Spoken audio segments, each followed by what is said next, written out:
The battle for Bakhmut has increasingly been the focal point of the war, now in its 65th week, as Russian President Vladimir Putin prioritized capturing the region of Donetsk. Ukraine says it has used attritional street warfare in Bakhmut to draw in Russian forces from other parts of the front and to inflict high casualties. Bakhmut holds limited strategic value, though the approximately 9-month-long battle took on political and rhetorical significance for both sides. It also imposed real losses, as the battle for control of the city mutually attrited Russian and Ukrainian forces and firepower.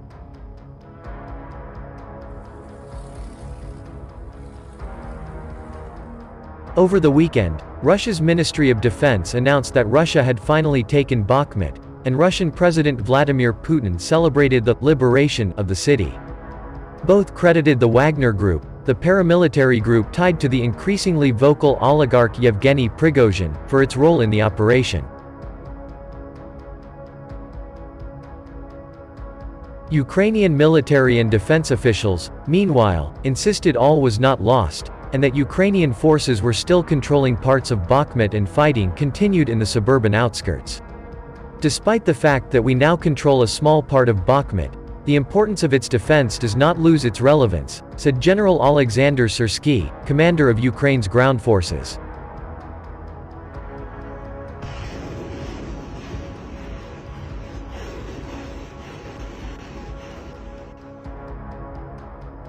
Yevgeny Prigozhin said he had recruited about 50,000 prisoners to fight with Wagner in Russia's war in Ukraine and that about 20% of them had been eliminated. Some 20,000 troops from Russia's Wagner mercenary group were eliminated in the months-long battle for control of Bakhmut. A similar number of his contract soldiers had also perished in the battle for the city, he told Russian political strategist Konstantin Dolgov in a video interview posted on his Telegram channel.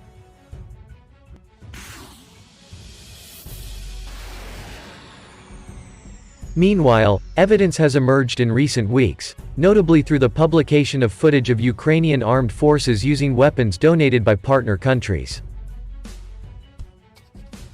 A footage released by the General Staff of the Ukrainian Army claims that the Russian tank was blown up in the Donetsk region by the 25th Separate Syczeslaw Airborne Brigade. It is assumed that the footage was recorded soon, as in recent days this particular Ukrainian landing brigade reported successes in Donetsk. The General Staff of the Ukrainian Army claims that FGM-148 Javelin was used to destroy this Russian tank. In this footage, a Russian tank can be seen exploding in a ball of flames after being struck by the deadly missile. According to reports, several Russian tanks and troops were destroyed in this brutal attack on the battlefield. Other footage captured by the drone's camera shows another Russian tank being destroyed by the Ukrainian drone by dropping improvised munitions delivered from the air. On the other side of the battle, 34 Russian troops have been eliminated, 65 injured, and 2 taken prisoner by Ukraine's defense forces in the Kupiansk direction.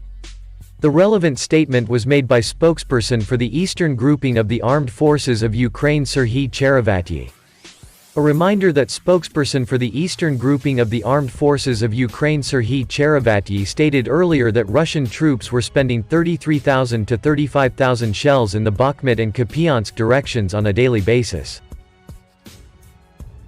The General Staff of the Ukrainian Armed Forces said Ukrainian Defense Forces had eliminated some 205,260 Russian troops, including 500 in the past day. Also, the Ukrainian Defense Forces destroyed 3,777 Russian tanks, 7,432 armored fighting vehicles and other equipment of the Russian troops.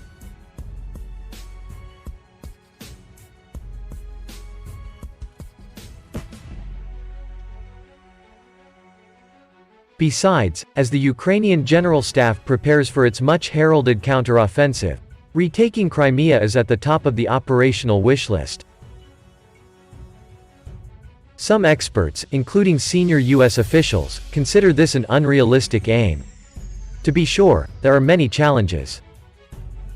Attacking Crimea from the Kherson region would likely involve an opposed crossing of the Dnipro River, intense fighting to reach the narrow Perekop Isthmus, and then essentially frontal attacks against heavily mined barriers to breach successive lines of Russian defenses, all in the face of strong Russian artillery.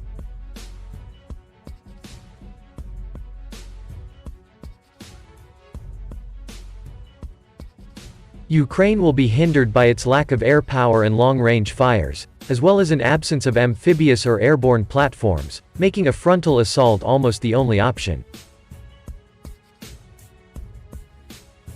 Nevertheless, while daunting, the task is far from impossible. From the Huns and the Mongols to the British, the Bolsheviks, and the Germans, many invading armies have managed to conquer Crimea.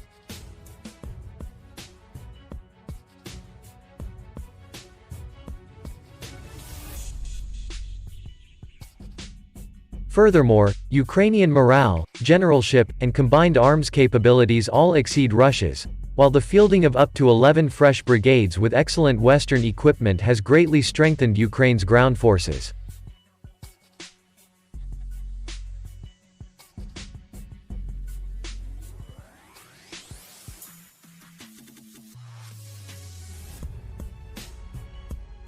The Ukrainian military may well conduct sophisticated shaping operations using drones, artillery strikes, and special operations forces.